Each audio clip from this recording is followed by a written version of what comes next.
Chapter 1. I leave home. My name is Robinson. I am from England. I live in a town called York. My father is a good man. He wants me to live a quiet life. He wants me to stay safe. But I don't want that. I want to see the world. I want to go to sea. I want to travel far. My father says no. He says, "The sea is dangerous. Stay home. You will be happy here." I don't listen. My heart says, "Go." I want more than quiet streets and safe work. One day I meet a friend. He is going on a ship. He says, "Come with me." Just one trip. I don't tell my parents. I say nothing to my mother. I say nothing to my father. I just leave. I feel excited. I feel free. The ship is big. The sky is blue. The wind is strong. I look at the sea and smile. This is my dream. But dreams can change. On the first night, the wind grows louder. The ship starts to shake. The sky turns dark. Rain falls hard. Waves hit the ship. The water comes over the side. I hold the rope tight. I feel fear in my chest. I want to go home. I think, why did I leave? But it's too late now. The storm stops in the morning. The sun comes out. The sea is calm. But I am not calm. I feel lost inside. My friend laughs and says, "That was nothing. Real storms are worse." I try to smile, but my heart is heavy. The ship goes on. We reach a port in a new city. I think about going home. I want to write to my father, but I don't. I stay quiet. I tell myself, one more trip. I find a new ship. This one is bigger. The captain is kind. He teaches me about the sea. He says, "Watch the sky. Watch the wind. The sea has moods." I listen. I learn. I write in my small book. I write simple words. I write what I see, what I hear, what I feel. The sea teaches me every day. Then one day, something bad happens. A pirate ship finds us. Men with guns come on board. They take the ship. They take everything. They take me too. I am now a prisoner. They take me to a far land. I do not know the name. The people speak strange words. I do not understand. I miss home. I miss my father. I miss the safe streets of York. But I do not cry. I look for a way out. I wait. I watch. I plan. I work for a man by the sea. He owns boats. He gives me small jobs. I carry water. I clean fish. I learn their words. Slowly, I understand them. One day, he lets me go on a fishing boat. I smile. I say thank you. But inside, I think, this is my chance. I look at the sea. I look at the boat. I think about freedom. I think about escape. I know I must act soon. I cannot stay here forever. I left home to see the world. But now I just want to survive. The sea called me once. It gave me dreams. Now, it holds my hope. Chapter 2. I plan to escape. Every day I go to the sea. I work on the boats. I smile at the men. I say little. I stay quiet. But in my mind I am not quiet. My mind is loud. It makes a plan to escape. I cannot live here forever. I am a prisoner. I want to be free. I think about the sea. The sea took me from home, but now the sea is my only hope. The man I work for trusts me. He lets me go fishing. I go with 2 other men. One is a young boy. His name is Yuri. He is kind. He listens. He works hard. The other is a guard. He has a knife. He does not smile. But one day the man says, "Take the boat. Go fishing. Bring back many fish." I say yes. I hide my fear. This is the chance I was waiting for. We go out early. The sun is low. The sea is quiet. I sit in the boat and watch the land. It gets smaller and smaller. We go far. Then I take the boat in another direction. The guard looks at me. "Why this way?" he says. I smile. "More fish here," I lie. He does not know my plan. I wait for the right moment. When the guard looks down, I act fast. I take the wooden pole. I hit him hard. He falls. He does not move. Yuri is afraid. He says, "What now?" I look at him. "Do you want to be free?" He nods. "Then help me," I say. We throw the guard into the sea, not to hurt him, just to leave him behind. He swims back to shore. Now, we are alone. Just me, Yuri, and the boat. We sail for many days. The sun burns our skin. The salt dries our lips. We drink little water. We eat dry fish. We are tired, but we are free. We follow the coast. We stay close to land. We see trees, rocks, animals. We sleep in the boat. At night, we hear sounds, strange sounds. We see no people, only shadows in the dark. One day, we see land with tall grass. I say, "Let's go." We find sweet water. We drink. We rest. Then we hear a sound, a growl. A lion comes out of the grass. My heart stops. I grab the gun from the boat. I shoot. The lion falls. Yuri shouts, "You saved us!" I breathe again. My hands shake. I say, "We must leave now." We sail again. Days pass. We are tired. One morning, we see a ship, a big ship. It comes near us. It is not a pirate ship. It is a trade ship. A white flag waves on top. I stand and wave my arms. "Help us!" I shout. A man on the ship sees me. He waves back. The ship turns toward us. A small boat comes out. The men on it speak English. My heart feels warm. After many weeks, I hear my own language again.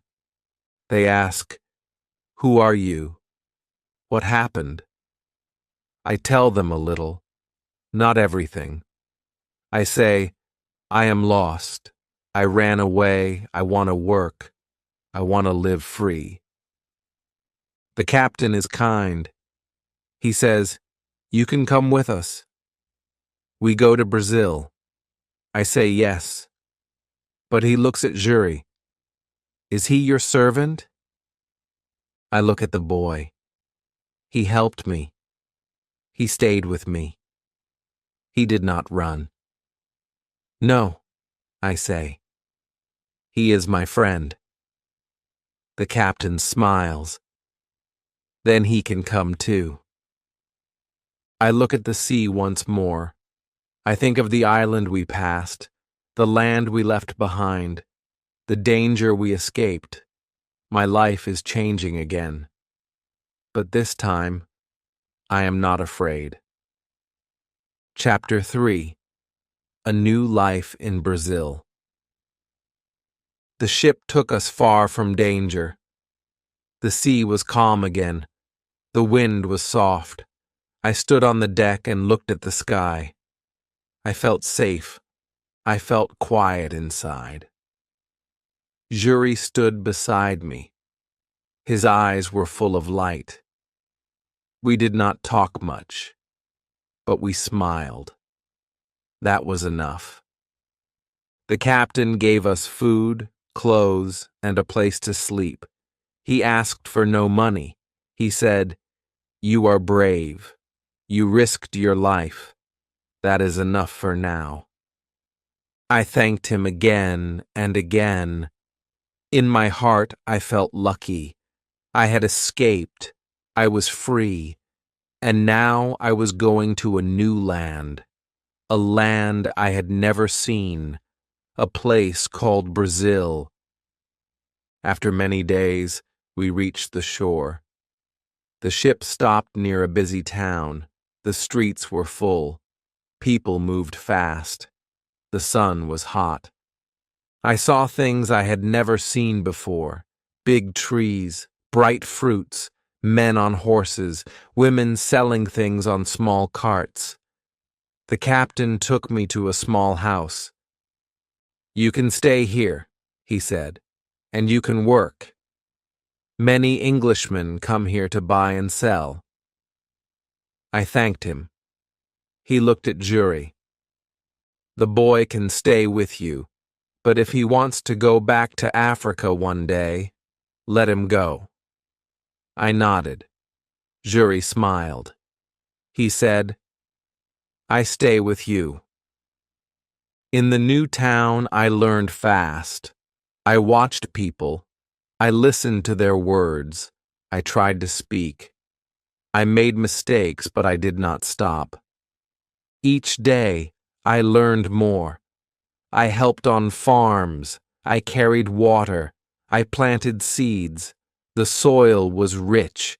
Everything grew fast. I worked hard. I saved money. I did not waste it.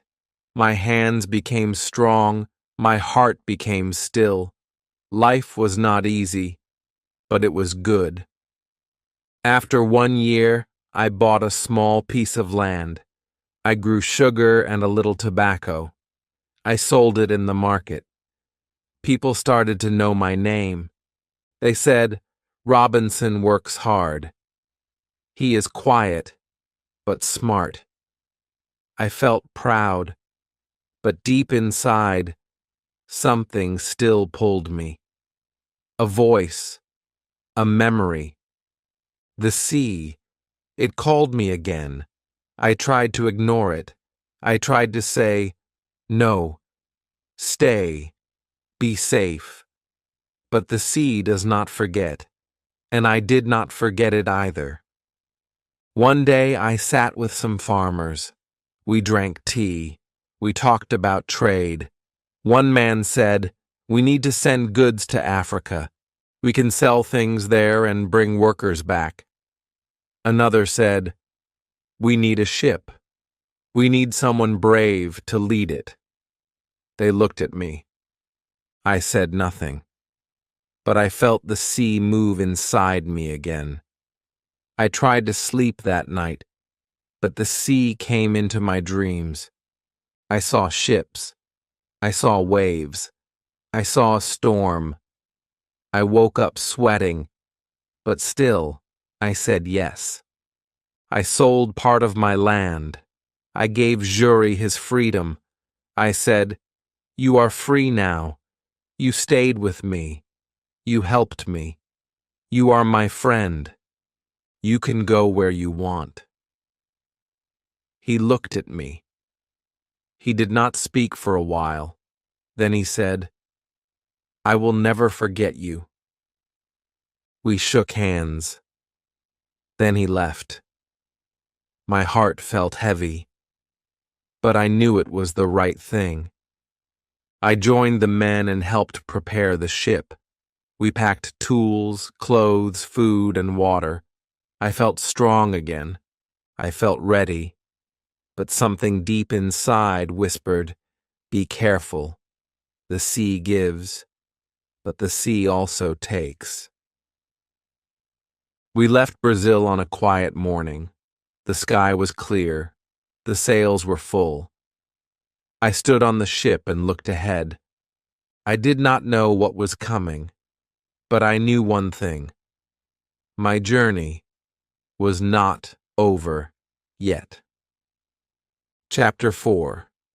The Storm and the Island. The first days at sea were quiet. The wind was soft. The sky was blue. I walked on the deck and watched the water. It moved like glass. I thought, maybe this time will be different. But deep inside, I felt something.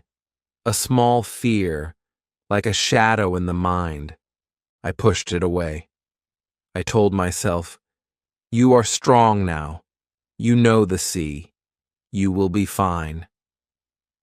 But I was wrong. After 2 weeks, the sky changed. Clouds came fast. The wind turned sharp. The sea started to rise. Our ship shook. The sails screamed in the wind.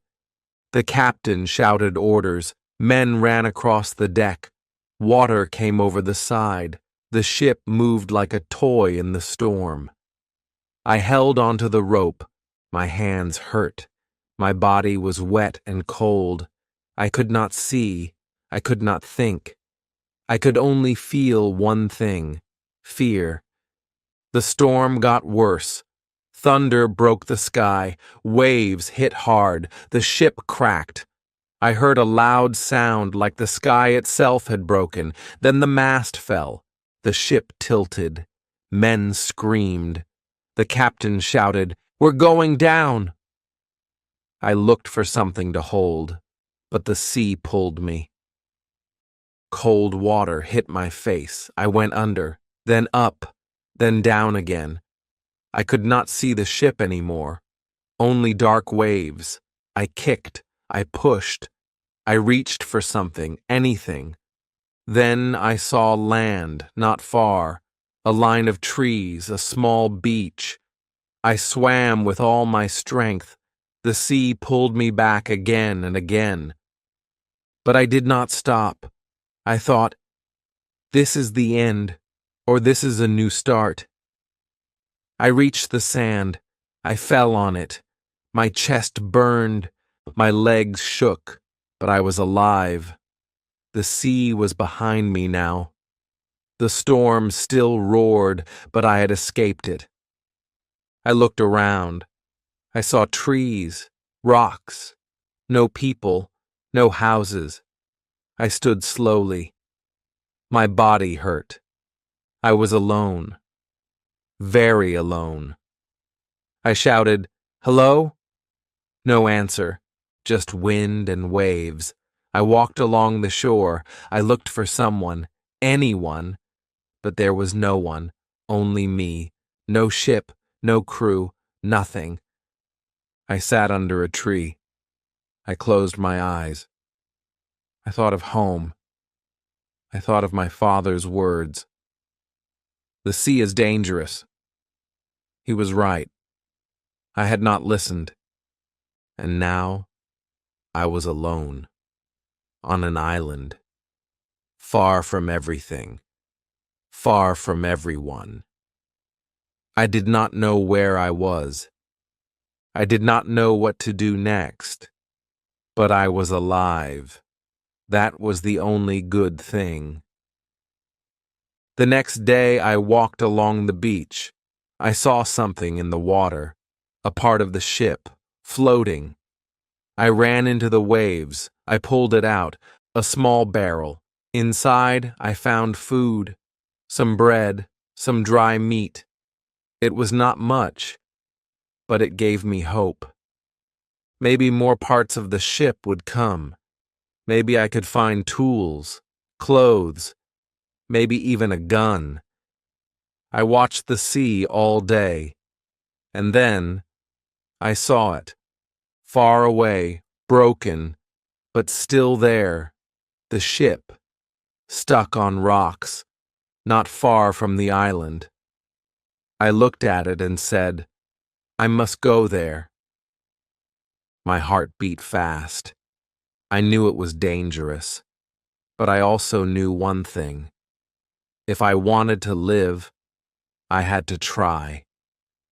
The storm had taken everything from me, my friends, my ship, my plans, but it gave me something too.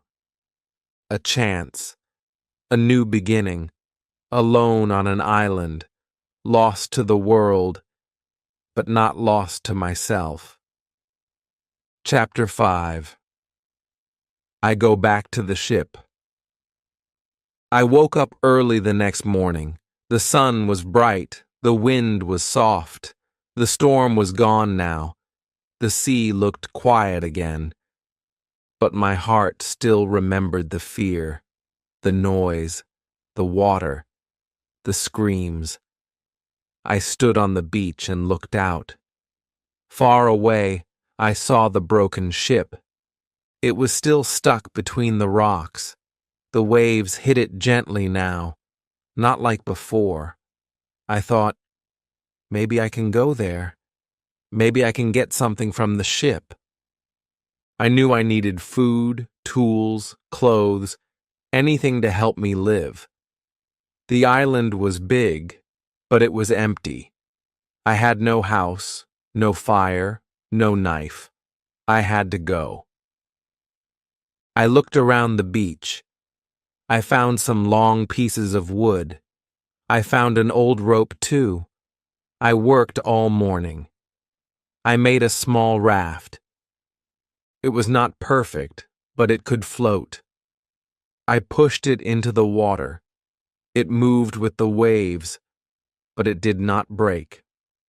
I smiled. I felt a little stronger. I went back to the beach and found 2 small pieces of wood. I used them like oars. I pushed the raft out and began to paddle. Slowly, carefully. The sea was deep. The wind pushed me back, but I did not stop. The ship came closer. I could see the broken mast, the torn sails, the empty deck. My heart felt strange. That ship had taken me across the world. It had also thrown me into the sea. Now it was quiet, like a dead body. I reached the side of the ship. I climbed up using a rope that still hung there. My hands shook, but I did not fall. I stood on the deck and looked around. Everything was broken, but some parts were still good. I went below deck. It was dark and wet, but I found things: food, tools, a hammer, a small axe, a knife. I found a box with clothes. They were dry. I smiled. I found 2 guns and a little gunpowder. I also found nails, string, and fishing lines. These things were gold to me now. I took everything I could carry. I put it all on the raft. The raft was heavy now. It moved slowly in the water. I got back on and started to paddle again. The way back was hard. The wind was strong. The raft moved left and right. I thought I would fall. I held tight to the rope. My arms were tired. My legs were wet. But after some time, I saw the beach.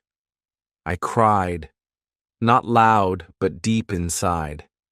The land was still there, the sand, the trees, the place that now had to be my home. I pulled the raft to shore. I took the things one by one and placed them under a big tree. I looked at the sky.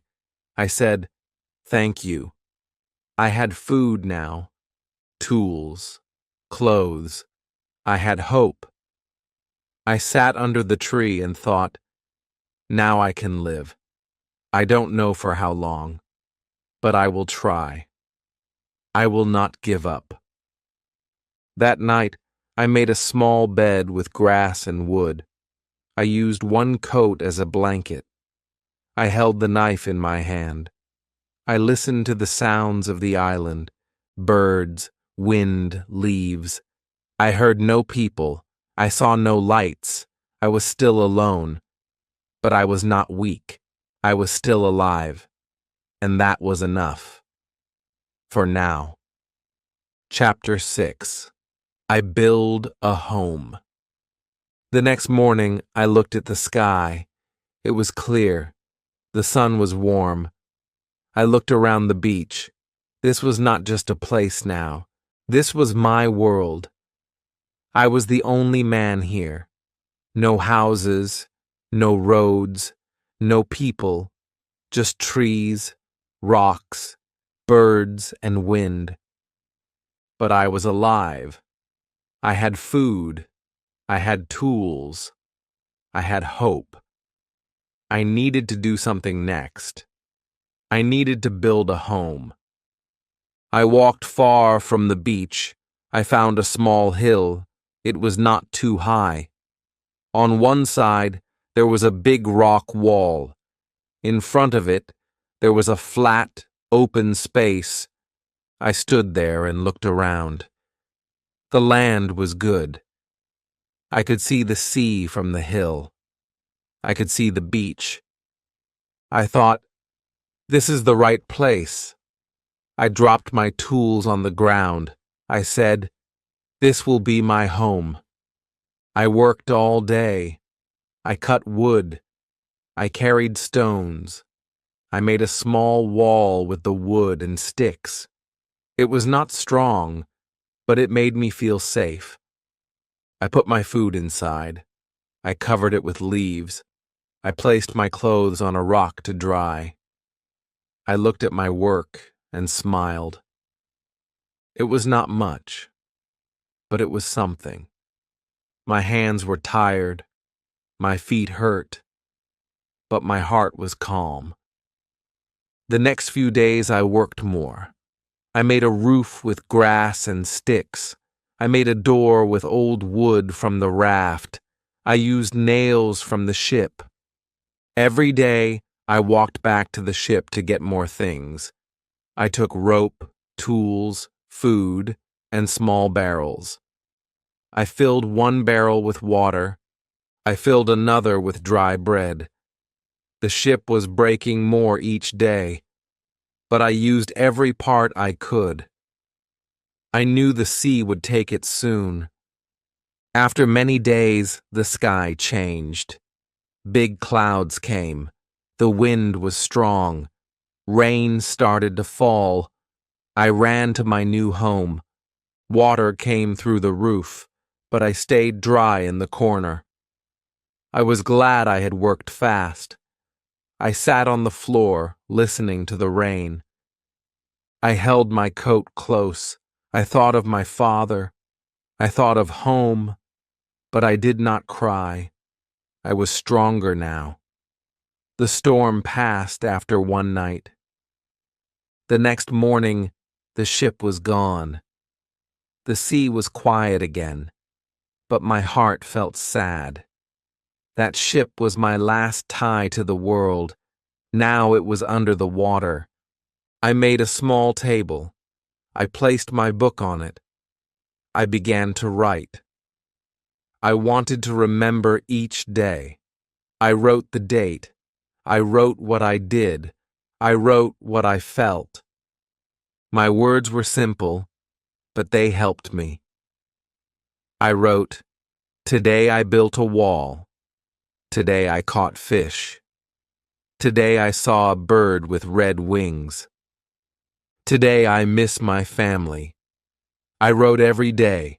I spoke the words out loud. It helped me stay strong. It helped me learn. My book was my friend. Time passed. I counted the days.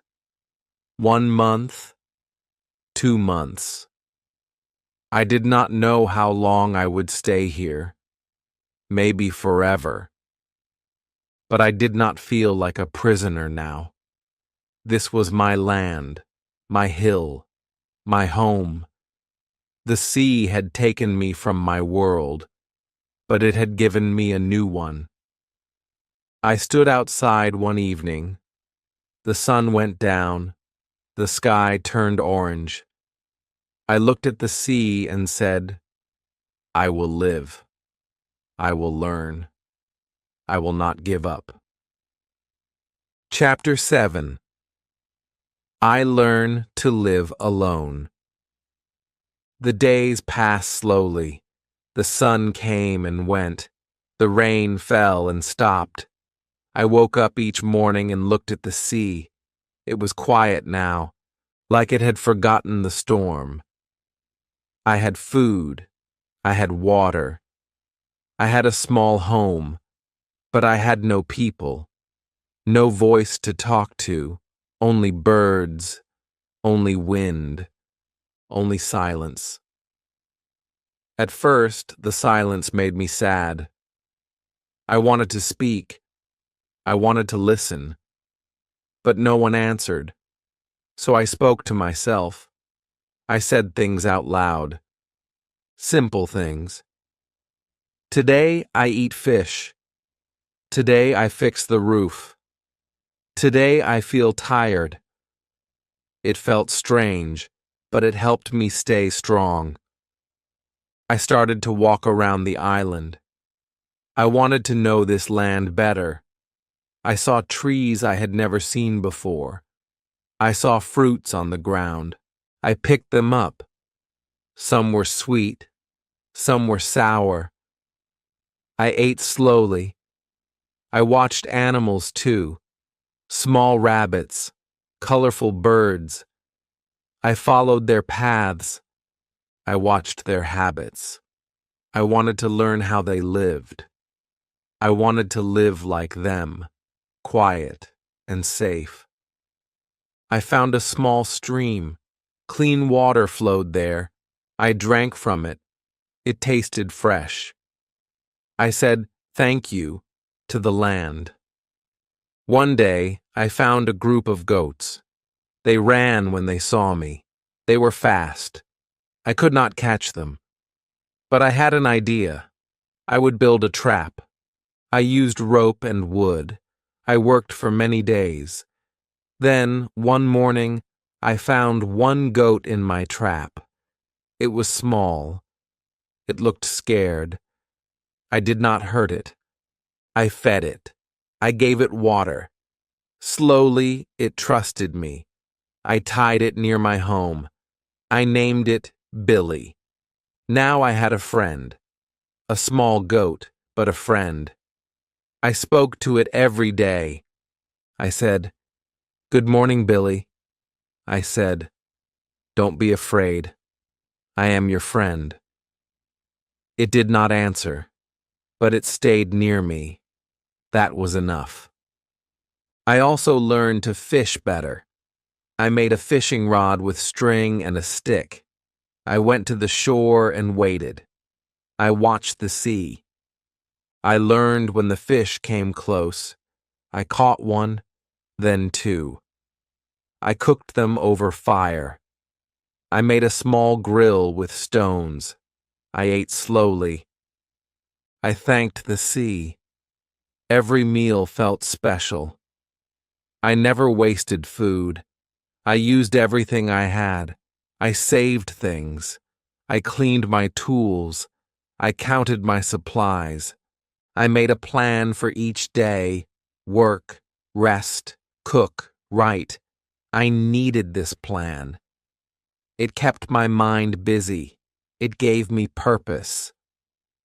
Sometimes I sat outside and looked at the stars. The sky was big, so big. I felt small under it. But I also felt part of something. The sea, the sky, the land, the stars. They were all my family now. I missed people, yes. I missed my old life, but I was learning something new. I was learning how to live with myself, how to stay calm, how to keep hope. I was not just surviving, I was growing. One day I stood on the beach and looked far. I saw nothing, only water. But I still hoped. I said, maybe one day a ship will come. Then I smiled and added, and maybe if it doesn't, I will still be okay. Chapter 8. I make my life better. Time moved slowly. The days were long, the nights were quiet. I lived alone, but I was not weak. I was learning how to survive. I was learning how to live. The island was my world now. The trees were my walls. The sky was my roof. The birds were my music. I woke up early. I worked all day. I built. I hunted. I fixed. Every little thing gave me strength. Every little task gave me hope. I made my home stronger. I found more wood. I added walls around my shelter. I used stone and clay. I made the roof better. I made a strong door. I put all my things inside, my food, my tools, my clothes. I kept everything clean. I said, "This is my castle." It was not big. It was not pretty. But it kept me safe. And it was mine. I planted seeds near my home. I found them in the ship's supplies. I did not know if they would grow. I watered them every day. I waited. After many weeks, I saw green leaves. I cried when I saw them, not because they were just plants, but because they were life. They were a sign that I was doing something right. I made a small garden. I worked in it with care. I felt proud. My goat, Billy, stayed near me. I built a small fence for him.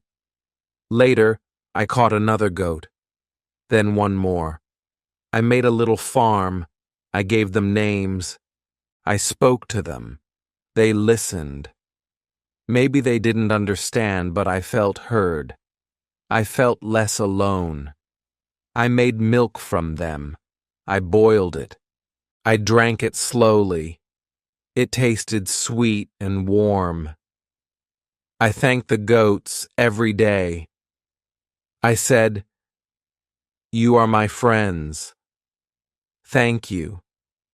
I also made a calendar. I took a piece of wood. Each day I cut one line on it, a small mark. Day by day I counted time.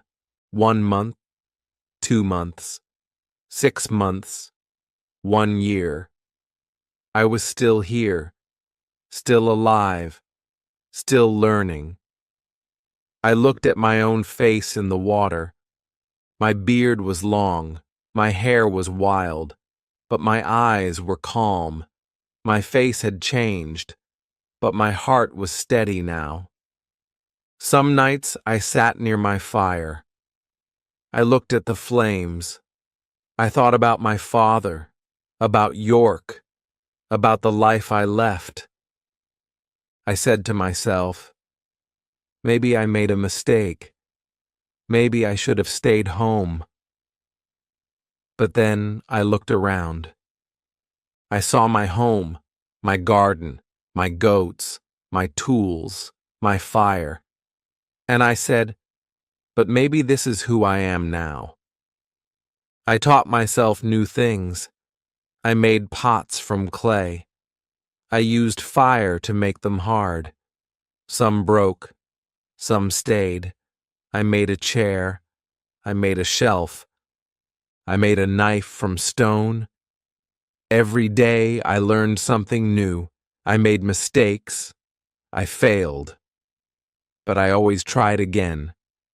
Slowly, the island became my school, my teacher, my test, and I passed each lesson with my hands and my heart. I had no one to clap for me, no one to say good job, but I knew I was doing well. I could see it. I could feel it. I was not just alive. I was living, fully, deeply.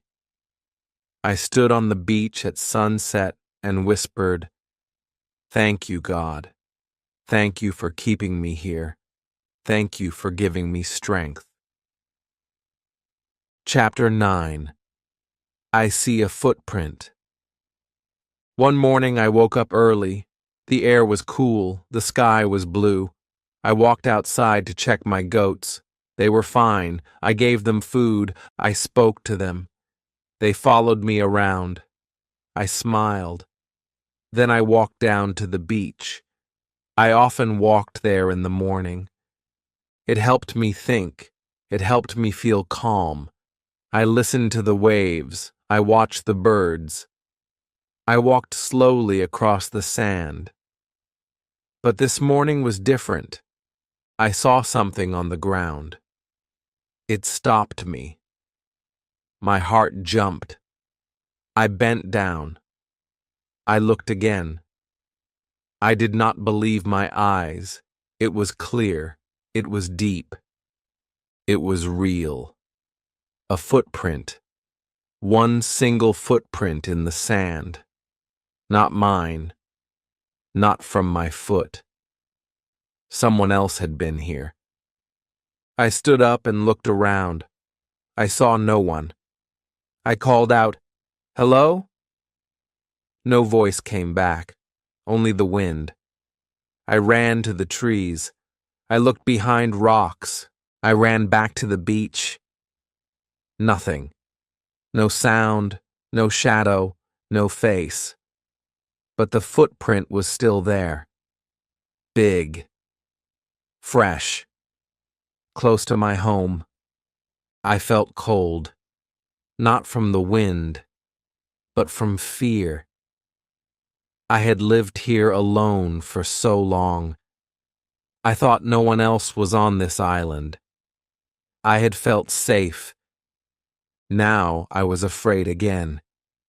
I ran back to my house. I locked the door. I sat inside. My heart beat fast. My hands were shaking. Who was it? A man? A group? A friend? A stranger? I did not know. That night I could not sleep. I sat with my gun near me. I listened to every sound, every small crack, every bird cry. I thought, what if they come? What if they are near now? The silence felt heavy. My eyes stayed open. I waited for light. The next day I made a plan. I walked slowly back to the beach. I looked for more footprints. I found none. Just that one. Alone. Like a warning. Like a sign. I looked at it again and then covered it with sand. I did not want to see it anymore. I wanted to forget. But I could not. For many days, I stayed near my house. I worked quietly. I moved carefully. I cooked with less smoke. I hid my tools. I built a second wall around my shelter. I made it taller. I made it stronger. I dug a hole and made a secret place under the ground. I put my food there, my gun, my powder, my journal, everything important. If someone came, I would be ready. But still, no one came.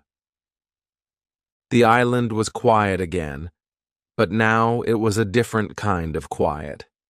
Before, the quiet felt safe. Now, it felt dark, like someone was watching. I looked behind me more. I listened harder. Even the birds seemed quieter now. Some nights I dreamed of faces I did not know.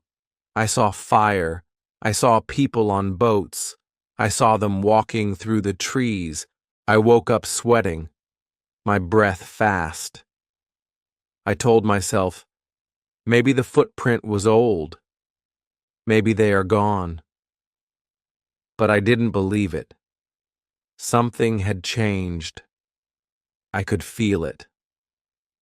Chapter 10. I watched the island. I could not forget the footprint. Day after day, it stayed in my mind. I kept asking, who is here? Where did they go? Will they return? The island no longer felt safe. I did not walk far now. I stayed near my house. I watched the trees. I listened to every sound. I cooked with small fires. I spoke to no one. Even the birds and goats seemed quieter. It felt like something was hiding, just out of sight. One morning, I climbed the highest hill. I took my telescope with me. I sat behind a rock. I looked out over the island. I saw the beach, the trees, and the sea. For hours I watched. Nothing moved. No people, no boats, only wind in the trees. But I could not rest. I came back every morning. I watched the island like a guard. I waited. I was always waiting now. Then one day, I saw something new. Far on the other side of the island, I saw smoke, a small fire, not from trees, not from lightning, a human fire. Someone was there. My hands began to shake. I held the glass tight. I looked again. Still smoke. No faces. But that was enough. I ran back to my home. I locked the door. I sat with my gun. My heart beat like a drum. That night I thought many things. Should I run? Should I hide? Should I try to talk to them? But I was afraid. I did not know if they were good or bad.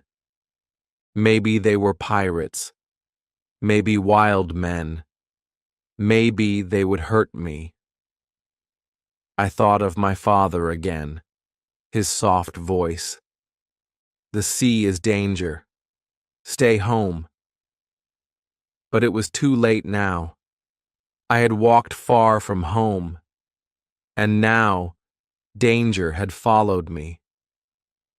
The next day, I climbed the hill again. The smoke was gone. The trees were still. The land looked the same, but it wasn't. Now I knew the truth. I was not alone. There were others. Somewhere. Moving in the same trees I once walked through with peace. I made my house stronger. I added more wood, more stone. I made secret paths. I made traps. I hid food in more places. I slept in a new spot each night. Sometimes outside, sometimes in the hole. I became like an animal, quiet, watching, waiting. Days passed like this, weeks. I saw no one, but I still felt them. Then something strange happened. I walked to the far beach one morning. I saw something in the sand. Broken wood, rope, a paddle. All old and wet. A boat had been here, not mine, a different one. Maybe a small group came, maybe one man, maybe many. I saw new footprints near the boat. Then I saw bones, many bones, and a fire pit. I covered my mouth. My stomach turned. I knew now. These men were not just visitors. They were cannibals. They had killed someone here. I ran back. I cried alone. I did not sleep that night. I did not eat much. I felt sick. The island was not just wild. It was cruel. I had to be careful. I had to be smart. I had to stay alive. And deep in my heart, one new thought grew. I must not only survive, I must be ready. Chapter 11. I make a secret cave. After seeing the bones on the beach, I could not sleep well. My dreams were full of fear. I saw strange faces. I heard screams in the dark. I woke up shaking. I sat near the fire and held my gun. I looked at the trees. I listened to the wind. I said to myself, I am not safe. I must hide better. I must protect myself. The walls around my home were strong, but I needed more than walls. I needed a place no one could find, a secret place, a place deep inside the land. So I started digging near the big rock behind my house. It was hard work. The sun was hot. The ground was dry. My hands hurt. My back ached. But I did not stop. I worked every day.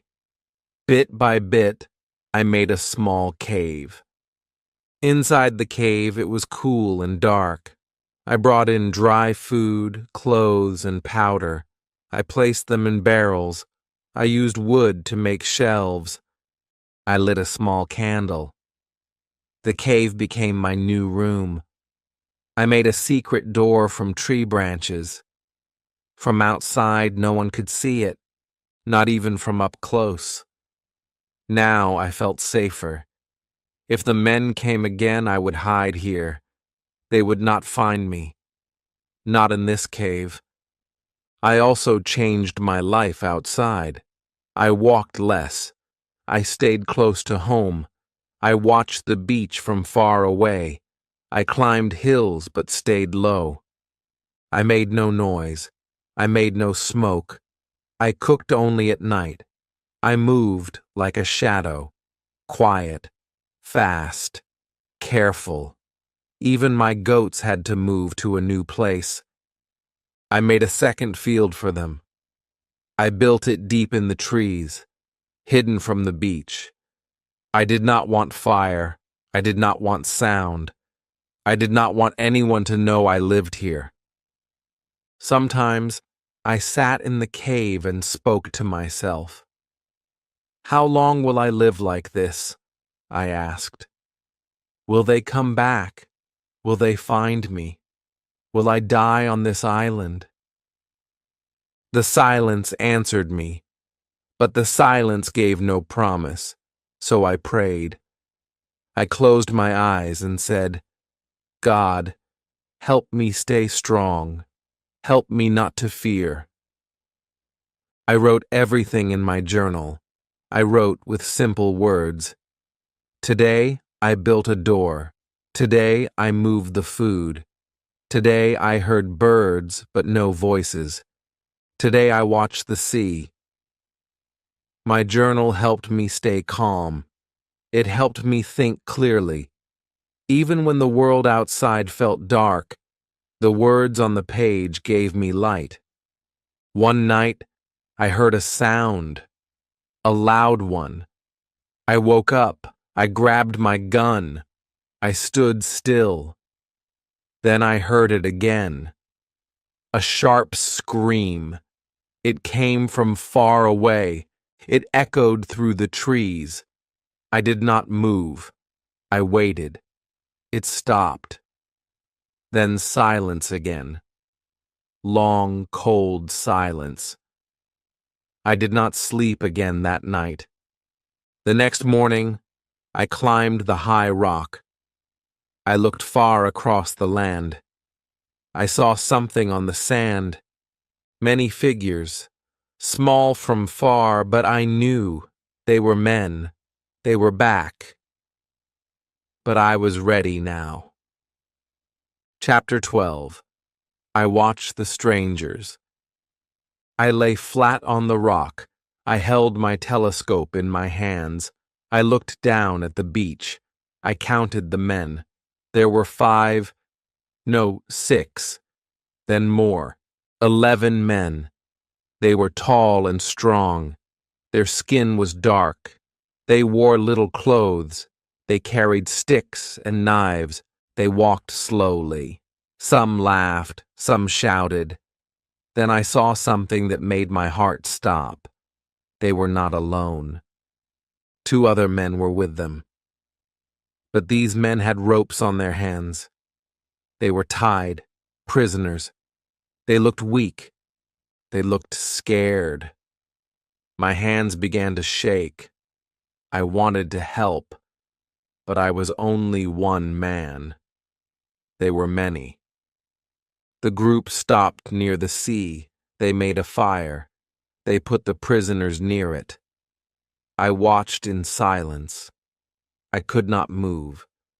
I could not speak. My heart was heavy. My mind was cold. I knew what would happen next. The same thing that had happened before. I looked at the trees. I looked at my gun. I said nothing. Then something strange happened. One of the prisoners stood up fast. He hit the man behind him. He broke the rope. He ran. The others shouted. They chased him. He ran toward the trees, toward me. My heart beat faster. I looked again through the glass. I saw his face. He was young, maybe 20. His eyes were wide. His feet were fast. He ran into the trees. 2 men followed him. The others stayed behind. The young man ran near my hill, very close. I stood behind the trees. I held my gun. I waited. Then I saw him. He was running toward me. I stepped out. I raised my hand. He stopped. He looked afraid. I pointed to the ground. I said, "Quiet." He nodded. I pointed behind him. 2 men came running fast. I raised my gun. I fired. 1 man fell. The other stopped. He turned. He ran back to the beach. I looked at the young man. He looked at me. His eyes were full of fear, but also full of thanks. He put his hand on his heart. Then he touched my feet. I pulled him up. "You are safe now," I said. He did not know my words, but he knew my heart. We went back to the cave. I gave him water. I gave him food. He ate like he had not eaten in days. He sat on the ground. He looked at me like I was a god. I shook my head. I said, "I am just a man, just like you." I wrote in my journal that night. Today, I saved a man. He ran from death. I helped him live. He is now with me. I do not know his name, but I will give him one. I looked at him again. He smiled, a warm, true smile. I smiled back. "Your name is Friday," I said, "because today is Friday." He said nothing, but his eyes spoke to me. Chapter 13. I teach Friday. Friday stayed with me. He did not try to run. He did not try to hide. He followed me everywhere. He watched everything I did. His eyes were full of light. He was strong, fast, young, but also calm and kind. He did not speak my words, but he smiled when I smiled. He helped me with work. He brought water. He gathered wood. He fed the goats. He never asked for anything. He only looked at me with respect. I was not his master, but he treated me like one. And I wanted to treat him like a friend. I wanted to teach him English. I pointed to myself and said, "Robinson." He smiled. Then he pointed to himself and said, "Friday." I smiled back. Then I pointed to a tree. "Tree," I said. He repeated, "Tree." Then I pointed to a goat. "Goat," I said. "Goat," he said. His voice was clear. His mind was quick. Every day I gave him more words: hand, water, food, fire, sky, rain. Slowly he learned. He listened. He spoke. He laughed when he made mistakes. I laughed too. It felt good. After so long, I was not alone. He was not just learning English. He was learning how I lived. He watched how I made fire with stones. He watched how I cooked, how I cleaned, how I wrote in my book. He asked with his eyes, "Why?" I showed him everything. I gave him his own plate, his own blanket, his own knife. He said thank you with his smile. One night I sat near the fire. I said, "Friday, do you have family?" He looked at me. His face changed. He looked sad. He said, "Far, far place." Then he pointed to the sea. He said, "Many men, bad men, eat men." I understood. His people were not safe. He was taken. He was hurt. He ran to live, just like me. I said, "No bad men here. You are safe." He nodded. He said, "Friday, stay with you." I smiled. I felt warm inside. We were two men from different worlds, but now we were one small family. I made a second bed in the cave. I gave him extra clothes. I taught him how to shoot. I showed him how to use the gun. He was careful. He was good.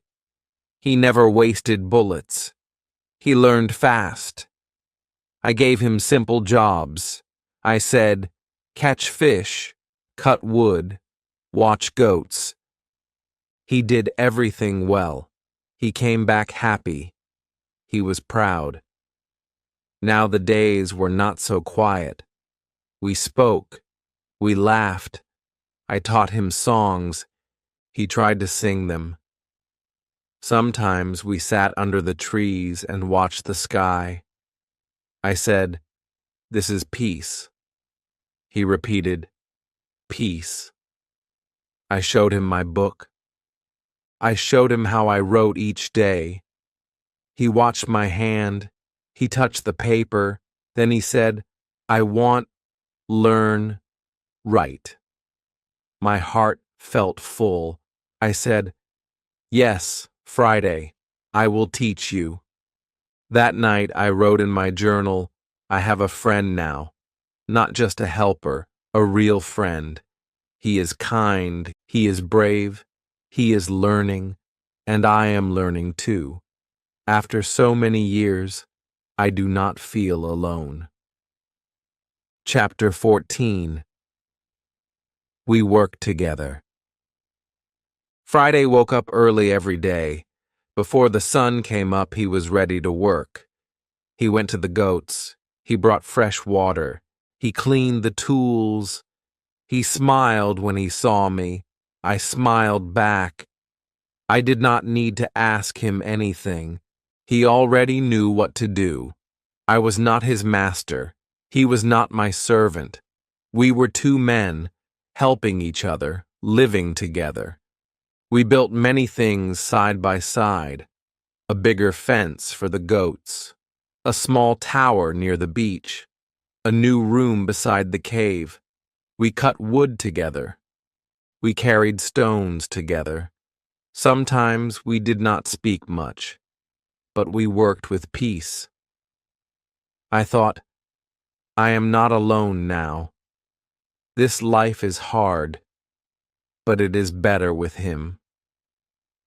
I gave him more words each day. He remembered everything: sky, stone, paper, sleep, gun, write. I showed him how to hold a pen. He smiled. He made letters with his hand. They were not perfect, but they were good. I said, "Very good, Friday." He laughed and clapped. It felt like a school. But we were both students. We learned from each other. I learned his way. He learned mine. I told him stories about my home, about my father, about England. He listened with big eyes. Then he told me about his island, his people, his fear. He said I was taken. I was afraid. I ran. You saved me. I said, "You are safe now. You are free." He smiled and said, "Free." We went hunting together. He was fast, quiet, like a cat. He taught me how to move through the trees. He showed me how to find animals, how to follow tracks. I taught him how to use the gun. I said, "Hold here, aim there, wait, now shoot." He learned fast. We brought back birds, rabbits, fish. We ate together. We gave thanks. We shared everything. One day we sat near the fire. He looked at me and said, "Why you come here?" I told him about the ship, the storm, the sea, the island. He listened. Then he said, "God sent me to you." I looked at him. His eyes were full of truth. I said, "Maybe God sent us to each other." The days were full now, not with fear, but with work, learning, and peace. We still watched the sea. We still listened for danger. But we were stronger now. We were ready. We had food. We had fire. We had faith. We had each other. That night, I looked up at the stars. I thought about the past, the ship, the storms, the silence. And now, I had Friday, a friend, a light in my dark world. I wrote in my book, he came from fear, but brought me peace. He came from danger, but gave me hope. I do not know the future, but now I am not afraid. Chapter 15. A Secret from Friday. One evening we sat under the trees. The fire was small, the stars were bright. Friday looked quiet. His face was thinking. I asked, "What is in your mind?" He looked at me, then looked down. After some time, he said, "I know this island." I was surprised. "You've been here before?" I asked. He nodded slowly. "Yes, long time ago. I came with bad men. They kill, they eat, they leave. I was afraid." I listened closely. My heart beat faster. This was not just an island to him. It was a memory. He pointed to the south. "Far side," he said. "That way they come. Sometimes they come. Sometimes they don't. But they know this place." I felt cold inside. So it was true. This island was not empty. Sometimes terrible men came here. They brought prisoners. They made fires. They left bones. I looked at the trees. I thought about the footprint again. I thought about the screams I once heard. They were real. I asked him, "Will they come again?" Friday looked at me. His eyes were full of fear. "Yes," he said. "One day. Maybe soon." I stood up. I walked back and forth. My mind was loud. "What should I do?" I said. "Should we hide? Should we run?" But deep inside, I knew something. I could not run anymore. I had lived too long in fear. I had a home now. I had a friend. I had a life. I would not give it up so easily. "Friday," I said, "if they come, will you help me fight?" He stood up. He looked strong. He said, "Yes, I help you. You saved me. I fight with you." I placed my hand on his shoulder. I said, "Then we are brothers now." The next day we made a plan. We went to the south side of the island. We moved slowly. We hid behind rocks.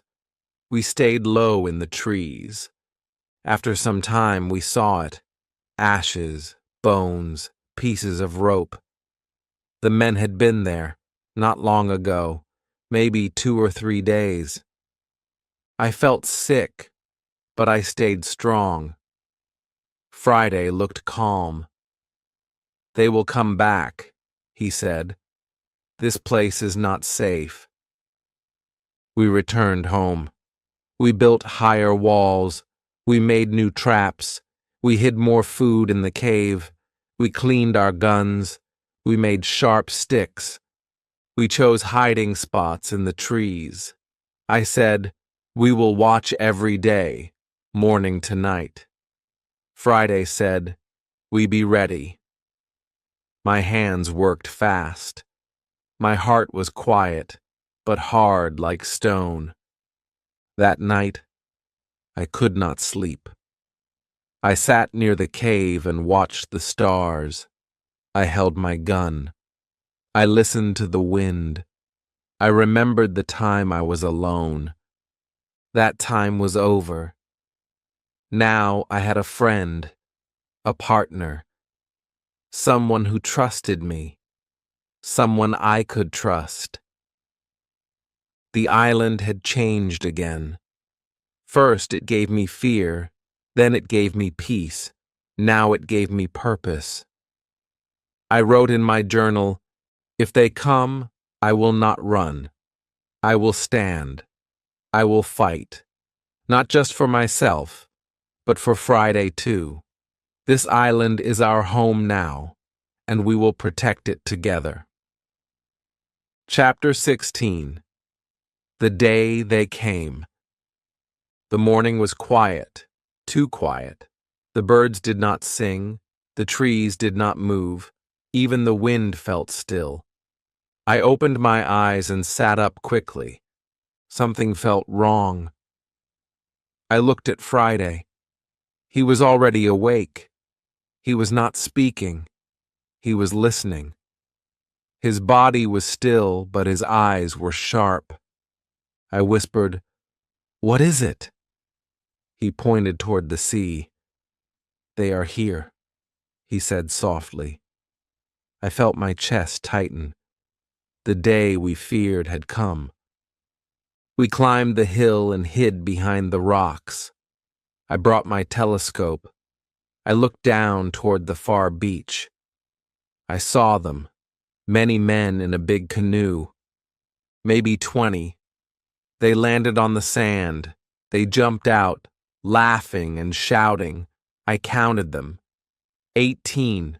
Strong and wild, they had long sticks and knives, and they had prisoners again. 3 men, tied, weak, lost. My hands began to shake. I had never fought so many men. I looked at Friday. He was calm. His face was hard. He said, "Now we fight." I nodded. I did not want to fight, but we had no choice. If we waited, the prisoners would die. And maybe one day, we would be next. We had to stop them. I said, "We save the prisoners, but we must be smart. We must be fast." We took our guns. We took our knives. We moved through the trees, step by step, slow, quiet, careful. We stayed low. We waited behind thick bushes. We watched the men dance and shout. 2 of them stood near a prisoner. 1 raised a knife. The man on the ground cried. That was it. I stood up. I aimed. I fired. The man with the knife fell. Friday fired next. The second man fell. The others turned. They screamed. They looked into the trees. They saw us. I shouted, "Run!" We ran down fast. Friday was faster than me. We shot again. 2 more men fell. The rest were afraid. They did not know how many of us there were. They ran to their boat. We chased them. But we did not kill them all. We let them run. We wanted to save the prisoners, not kill every man. The beach was quiet now. The fire was still burning. I walked to the prisoners. They were tied with ropes. They looked up at me with fear. I cut the ropes quickly. I said, "You are free." 1 man fell into my arms. He cried. Another man hugged Friday. The 3rd man looked weak. He could not speak, but he took my hand and kissed it. We helped them walk. We gave them water. We gave them food. 1 man began to speak slowly. His English was broken, but I understood. He said, "Thank you. We thought we would die. You saved us." Friday looked at me and said, "You strong?" I smiled. "No," I said, "we are strong, together." That night, we made a big fire near the cave. We all sat around it. The 3 men slept close to the fire. They were safe now. Friday sat beside me. He said, "They will come again." I nodded. "Yes, but now they know we are not afraid." I looked at the stars. I thought of the man I once was, alone, afraid, lost. Now I was different. I was still on the island, but I had a friend. I had a purpose, and now I had saved lives. I wrote in my journal, "Today I fought not for myself, but for others. I am not just living now. I am standing for something, for peace, for hope, for life." Chapter 17. A stranger speaks my language. The next morning the sun rose slowly. The sea looked calm again. But my mind was still full of thoughts. I could not forget the fight. I could not forget the fear, but I also could not forget the faces of the men we saved. They were alive now, and they were safe. I looked at them as they sat near the fire. They were eating slowly. They were quiet. Their eyes were still afraid, but they looked at me with thanks. Deep thanks, the kind that does not need many words. I walked toward them. I sat down. I smiled. One of the men looked at me closely. He said something. His words were not clear at first. I listened again. Then I understood. He was speaking English. I was shocked. I said, "Do you speak English?" His face lit up. "Yes," he said. "A little." My heart jumped. I had not heard English from a stranger in many, many years. My voice almost broke. "Who are you?" I asked. "Where are you from?" He said, "I am from Spain. I was on a ship. We were lost. My friends were taken. I ran. I was caught, then brought here by these men." I listened to every word. It felt like a dream. Someone from the outside world. Someone who knew the sea. Someone like me. I said, "You are free now. You can stay with us." He looked at me with soft eyes. "You saved my life," he said. "I will follow you. I will help you." I called Friday. I introduced him to the man. Friday smiled. The man smiled back. They shook hands. I said, "Now we are three." Stronger than before. The man told us more. His name was Pedro. He was kind. He was smart. He helped the other two men who were still weak. He cooked for them. He cleaned their cuts. He told them they were safe. He gave them peace. I watched him. I thought, this man brings healing. Maybe he was sent to us for a reason. Days passed. The men became stronger. They helped us with work. They brought fruit. They cut wood. They carried water. One of them made jokes. The other sang small songs at night. The cave was full of new sounds now, human sounds, happy sounds. It was no longer a place of hiding. It was a home. One night, we all sat by the fire. Pedro looked at me and said, "You have lived here many years. You built all this alone?" I nodded. "Yes, alone, for a long time, but not anymore." I looked at Friday. I looked at the others. "Now I have friends." Pedro said, "Maybe one day we can leave this island, together." I looked at the stars. For the first time, that idea felt real, not just a dream, not just a hope, but a plan. I wrote in my journal that night, "I am not the same man who washed up on this island. I was lost. I was broken. I was alone. Now I have a reason to wake up each day. I have friends. I have strength. And maybe, just maybe, I have a future." Chapter 18. We build a boat. Every day now felt full. Full of voices, full of footsteps, full of life. No longer was I just one man walking on sand. I heard Friday's laugh. I heard Pedro's stories. I heard the other two men singing in the morning. My island was still quiet, but not lonely. The trees still stood tall, but now we stood with them. The sky was still wide, but now our dreams were wider. One evening after dinner, Pedro came to me. His face was calm, but serious. He said, "I want to ask you something."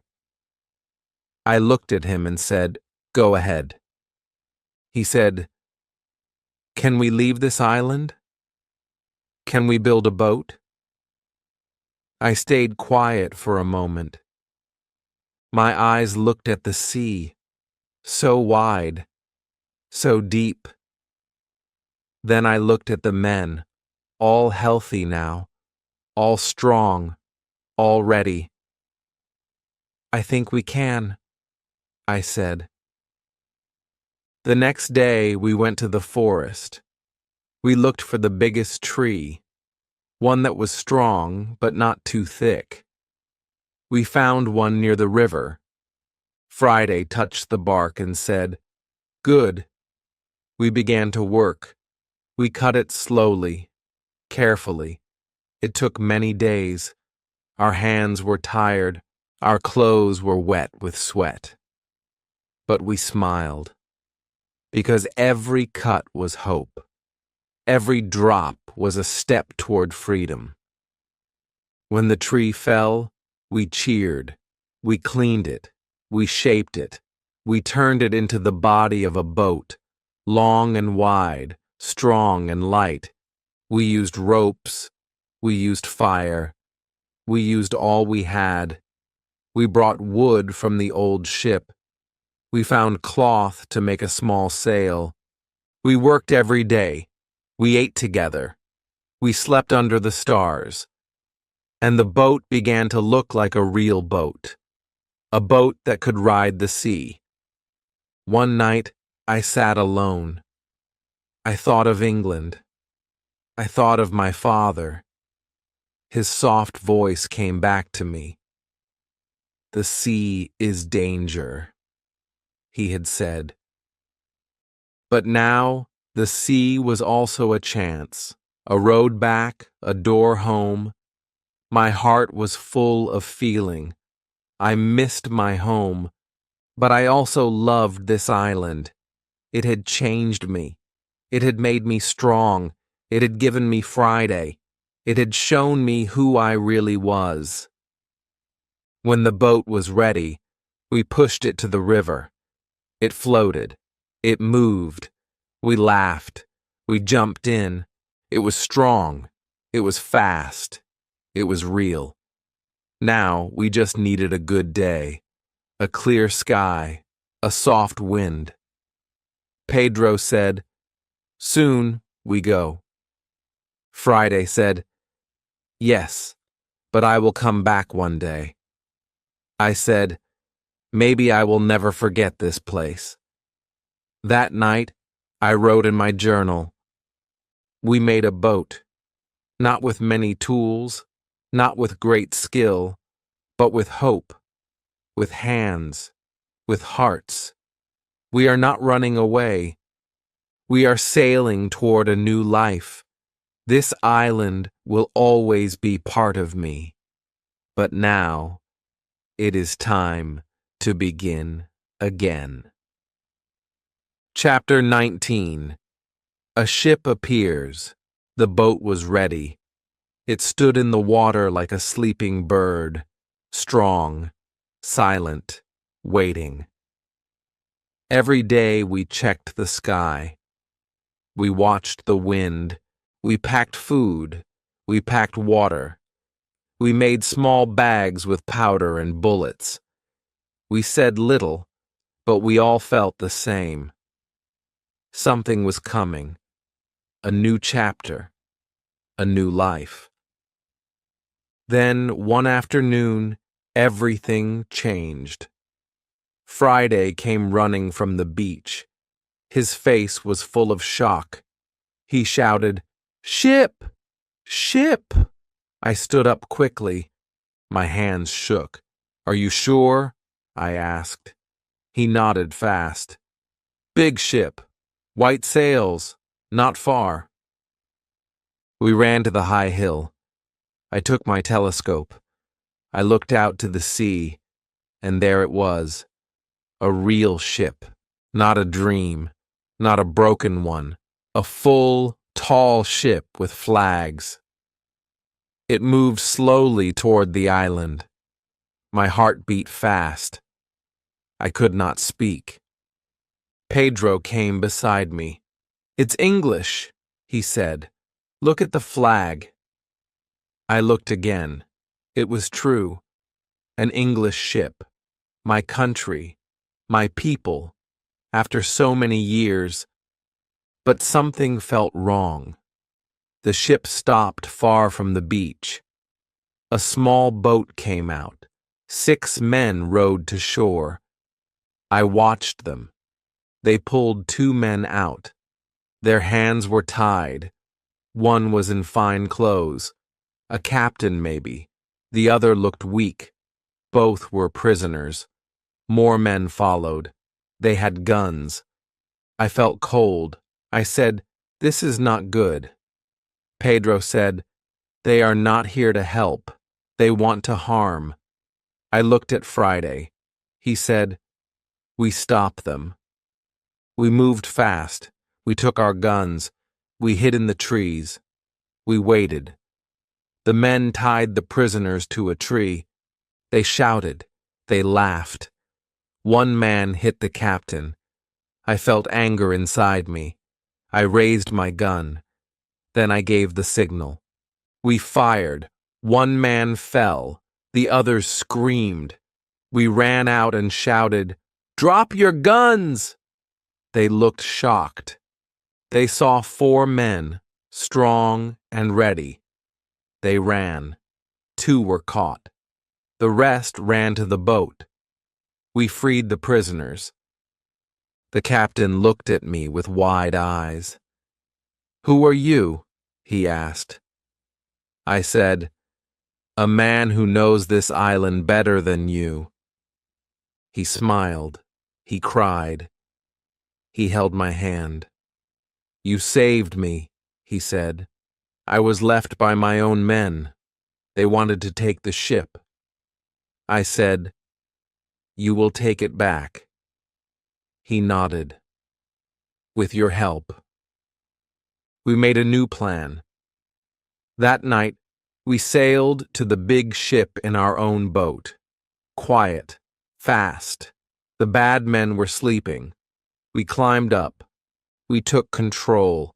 There was no big fight. The captain stood tall again. The ship was his now, and soon it would be ours too. The next morning the sun rose. The sky was gold. The sea was soft. The ship was ready. The captain said, "We will take you home." I looked at Friday. He looked at the island. We were quiet for a long time. Then I said, "Goodbye, island. You taught me how to live.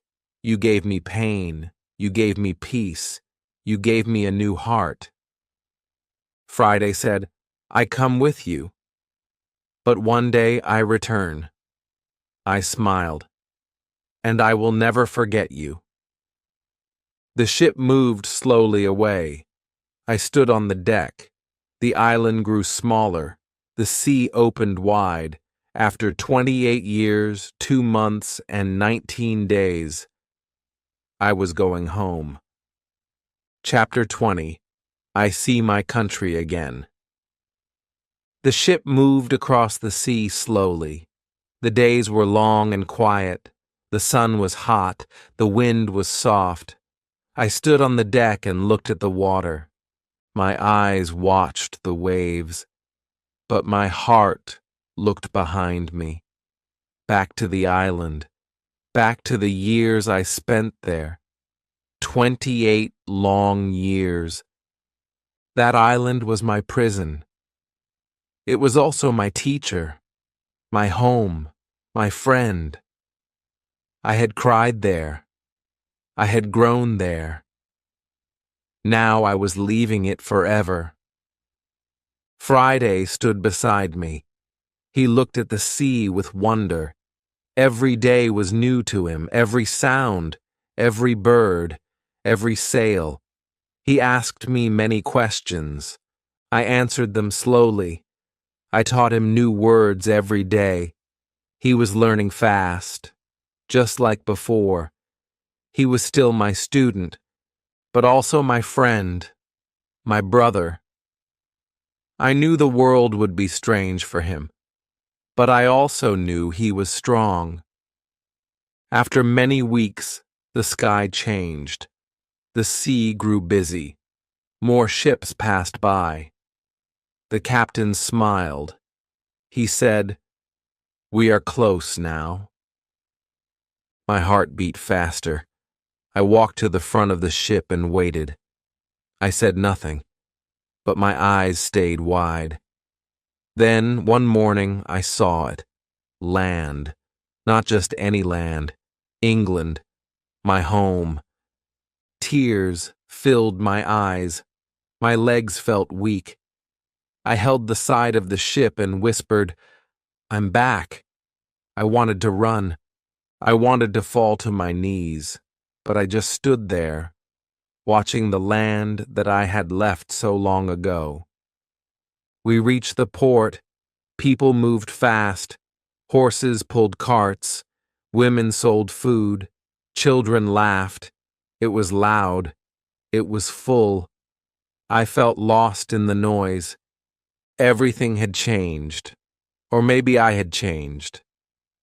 I did not know how to speak to these people. I had not used money in years. I had no house, no family. I had only my name. I walked through the town slowly. Friday stayed close. He looked nervous. So did I. I asked about York, my hometown. I paid a man to take us there. It was far. The roads were cold. The nights were dark. But I did not stop. I needed to see it again. When we reached York, I looked around. So many new buildings, new faces. I walked through the streets and looked for my house. It was not the same. The door was closed. The garden was gone. A stranger lived there now. I asked about my father, about my family, but I learned the truth. My father had died many years ago. My mother, too. My brothers had left the city. I stood on the street in silence, my eyes full of tears. I was home, but I had no one. Friday touched my shoulder. He said softly, "I stay with you." I looked at him and smiled. "Yes," I said, "we are home now, together." That night, I sat in a small room and wrote in my book. I went to sea as a young man. I was foolish. I was wild. I lost everything. Then I found an island. I found pain. I found strength. I found myself. Now I am back. Not rich, not young, but I am alive. And I am not alone. Chapter 21. A quiet life begins again. The days in York were quiet.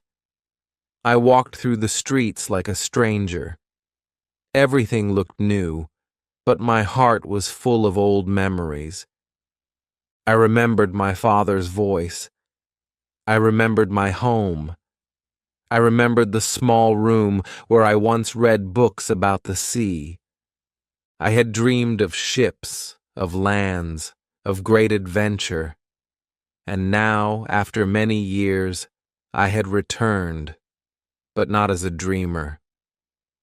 I had returned as a man who had seen too much, lost too much, and learned more than he ever wanted.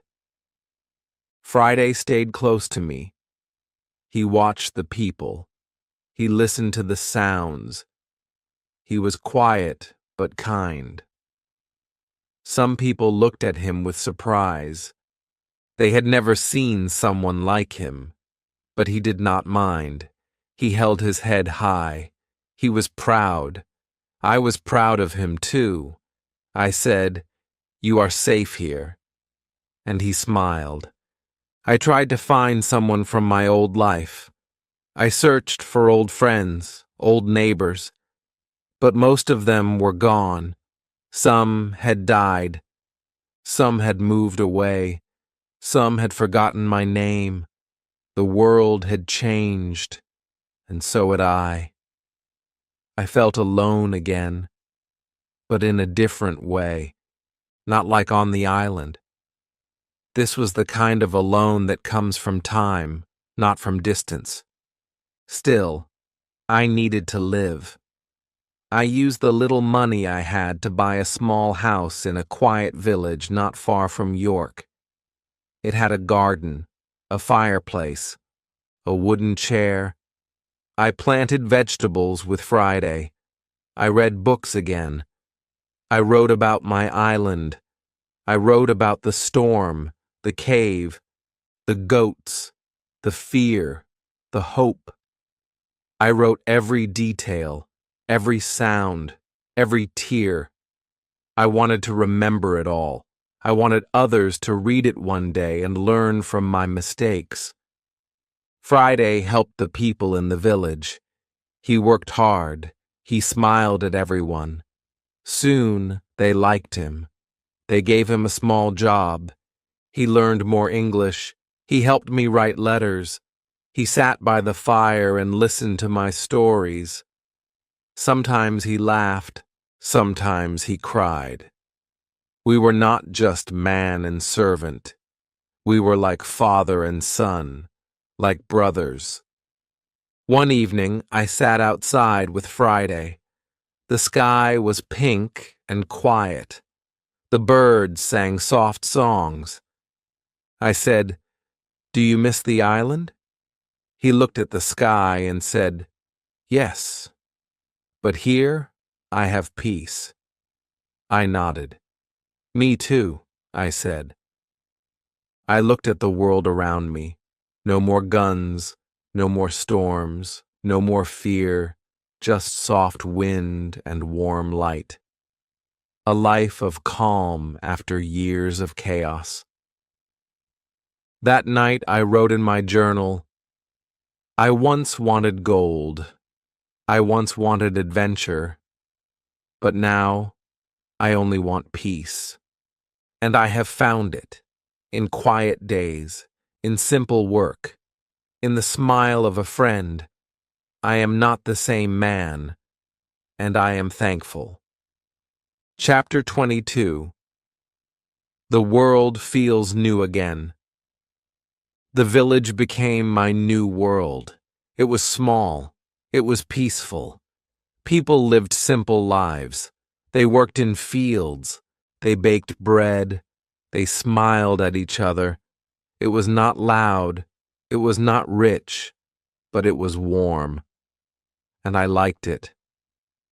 Each morning, I walked in my garden.